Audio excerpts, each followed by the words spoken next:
semuanya, kita berjumpa lagi di video reaction saya kali ini guys. Oke, semoga semua yang menonton video saya hari ini sehat selalu. Nah, kali ini saya mau tengok video pembahasan tentang ini ya. IMF sampai keheranan 1 tahun di tangan Presiden Jokowi, ASEAN berhasil jadi motor baru pertumbuhan ekonomi dunia. So, jangan lama-lama lagi, mari sama-sama tengok video ini. Let's go. Luar biasa, IMF sebut ASEAN akan jadi motor pertumbuhan ekonomi di bawah kepemimpinan Jokowi. Presiden Joko Widodo membuka konferensi tingkat tinggi KTT ASEAN ke-42 di Hotel Merwarah Labuan Bajo, Nusa Tenggara Timur pada Rabu 10 Mei 2023. Pembukaan KTT ASEAN itu dihadiri para pemimpin negara anggota ASEAN. Juga hadir delegasi dari Timor Leste dan Myanmar. Presiden Jokowi dalam sambutan pembukaan persatuan ASEAN harus terus diperkuat untuk dapat mengambil peran dalam perdamaian serta juga pertumbuhan ekonomi. Saat ini ekonomi global belum sepenuhnya pulih. ASEAN harus jadi motor perdamaian dan pertumbuhan ekonomi. Kuncinya yaitu persatuan, sehingga kita menjadi pemain sentral dalam perdamaian dan pertumbuhan ekonomi global. Apalagi tahun ini kan Indonesia jadi ketua ASEAN ya tahun ini. Sebagai pusat pertumbuhan, ekonomi kita tumbuh jauh di atas rata-rata. Bonus demografi dan kestabilan kawasan. ASEAN harus memperkuat integrasi ekonomi dan mempererat kerjasama inklusi dengan implementasi aset dan memperkokoh arsitektur kesehatan, pangan, energi dan stabilitas keuangan. Jelas Presiden Jokowi akan ada perkembangan. Jokowi mengajak seluruh negara ASEAN memperkuat jalinan relasi dan kerja keras untuk menjadi ASEAN sebagai pusat pertumbuhan, agar ASEAN dapat dipandang sebagai pusat pertumbuhan ekonomi dengan mempresentasikan kemajuan dan progres di segala bidang, kata Jokowi.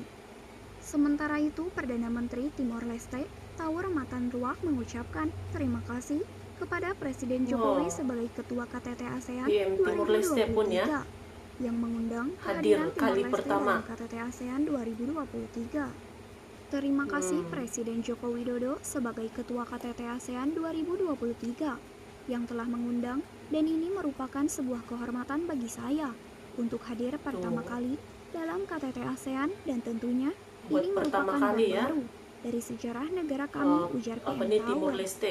Menurut Tauer Matan Ruak, KTT ASEAN 2023 merupakan bagian dari tujuan aspirasi negaranya untuk diterima dalam keluarga besar ASEAN. Timor Leste siap memenuhi semua kewajiban untuk menjadi anggota resmi ASEAN. Kami terus membangun infrastruktur, di antaranya pengembangan bandara internasional Presiden Nicolau Lobato, fasilitas perdagangan, dan kerjasama maritim lainnya. Juga menjalin komunikasi internasional yang baik sesuai acuan aturan dan norma internasional. Dalam mendukung komitmen kami menjadi anggota dan mendukung tujuan ASEAN, katanya. Keterlibatan Timor Leste sebagai bagian dari KTT ASEAN 2023 ini menjadi hal positif bagi Provinsi NTT apabila nantinya negara tersebut resmi bergabung dalam ASEAN. Hal ini dikarenakan Timor Leste merupakan negara yang berbatasan langsung dengan wilayah Provinsi NTT. Manfaat atau dampak langsung tentunya memiliki kaitan dengan perencanaan pembangunan kawasan Free Trade Zone di perbatasan Indonesia dan Timor Leste. Jika Timor Leste bergabung dalam ASEAN, maka akan melancarkan komunikasi dan hubungan bilateral kedua negara. Jadi apakah nanti ya Timor Leste akan bergabung nih dengan ASEAN? Daerah yang masih terikat secara sosio-kultural tersebut bisa meningkat. Gubernur NTT Victor Bungtilu Laiskodat mengapresiasi dan bangga dengan Presiden Jokowi yang telah memilih Labuan Bajo sebagai tempat penyelenggaraan KTT ASEAN ke-42. Dia meyakini setelah penyelenggaraan perhelatan tingkat tinggi internasional ini, Labuan Bajo dan NTT umumnya akan semakin mendunia. Kami percaya dari Labuan Bajo, para pemimpin negara ASEAN akan melahirkan berbagai kebijakan strategis untuk kepentingan kawasan ini. Masyarakat NTT bangga dan mendukung penuh kegiatan ini, pungkasnya. Oke guys, jadi itulah dia videonya ini.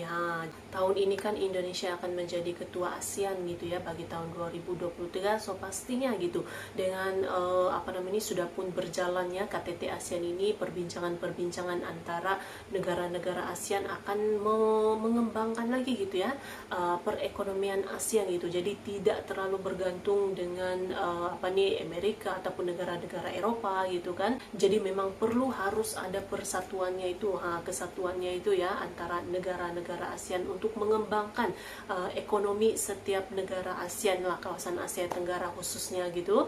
Apalagi sekarang ini Indonesia lah sebagai ketua ASEAN gitu. So pasti ada ide-ide yang dapat dilaksanakan gitu dari semua negara ASEAN, termasuklah Indonesia sebagai ketua ASEAN bagi tahun 2023 ini, oke?